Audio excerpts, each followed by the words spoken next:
St. Nicolas. Turn it back now. So yeah. So like I said, when I dream big is an opportunity for me to fight for what I believe in. But what I think about it is that a lot of people say, oh, I feel sorry for you. You don't have to feel sorry for me. I tell people that all the time. You don't need to feel sorry for me. Because before you were rich, you start from the bottom and you end your way back to the top. But sometimes it's like your rich life becomes let me say that one more time. Your rich life becomes your detective life. Because when you're detecting your fate, your rich life disappears. You know what I'm saying? But my mentality is not changing because I don't feel that change. But when my mentality is different, I feel the difference in that change. You feel me? Let's continue. We on Greek Avenue, Green Avenue and St. Nicolas. Let's go. So I'll be back in 1 minute. Let's go. Let's go, Lingos. I'm back. My camera and I'm back. So this morning I got a coffee at the store. As I was drinking my coffee, I had to reflect on something.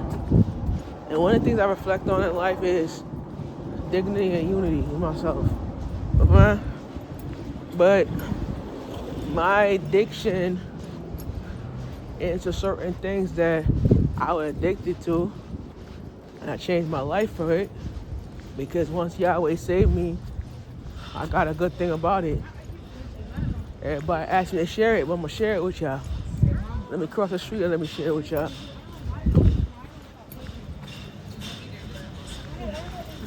I'm across the street. Oh, bumbo. Okay, let me cross the street and let me share it. Oh, obviously I try to share it though. But I ain't gonna be real with you out there, right? Alright, so where I'm gonna start from? Start from downriver Fall or to the Detroit line. Alright, I'm gonna start. Alright, so I was a victim of substance abuse and domestic violence. To be honest with you, I was beaten and abused by my father's wife. I was actually addicted to certain things I was not supposed to be watching, and the addiction came into like affection, where I started falling attraction to girls when I was 12. My father's family members came into my grandma's room when I was small, and they took their fingers and they slapped me on my butt, sexually actually. And she yeah. And then she rebuked my butt and told me I'm gonna fall in love with a woman. So I said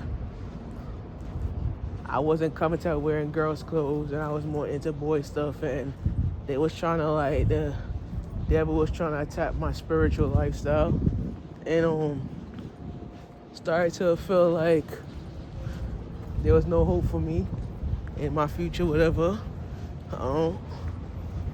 Dealing with it was pretty much rough with mom, and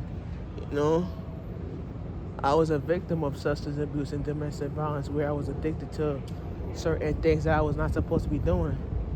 And as my addiction rolled in, I was introduced to pornography when I was about 13, 14 years old. And then when I was about 14, 15, I was abused by my father's wife, beaten in my face, touching inappropriately. She was teaching me how to kiss a girl on her lip. Taught me all type of stuff, man.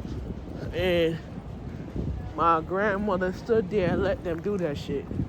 And she did not protect me that time. And I felt uncomfortable with it. So when you look at it, I was a victim, bro.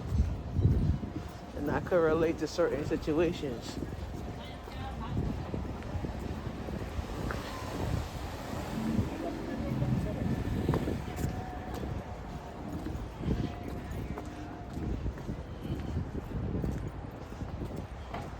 Yeah, so going through it was kind of traumatizing for me because I was a victim of it. You feel what I'm saying? And it's like you feel like certain things is a story you're telling, but it's a test. You feel me?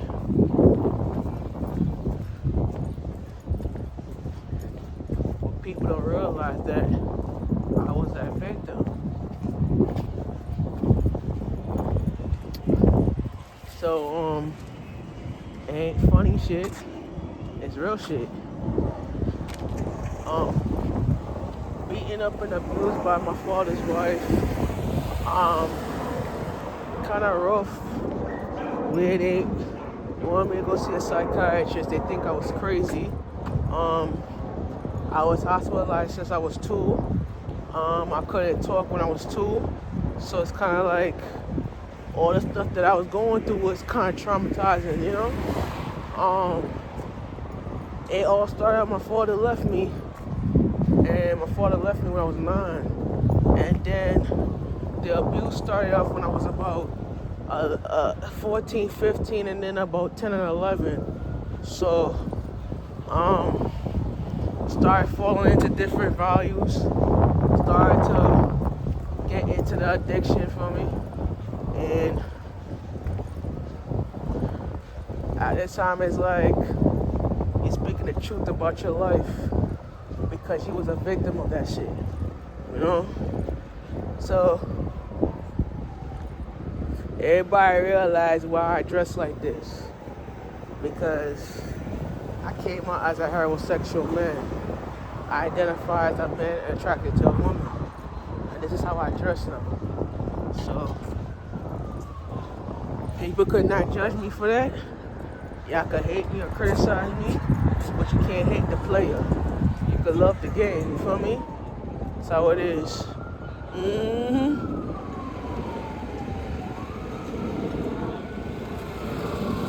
But how I got out of it, I moved my stuff out my father's crib and I ended up back with my mom's. And when I got home, I pulled out my braids and I cut my hair in a mohawk cut like this. And started putting a lot of shit on, you know? So I cut my hair until, oh shit, I went overboard.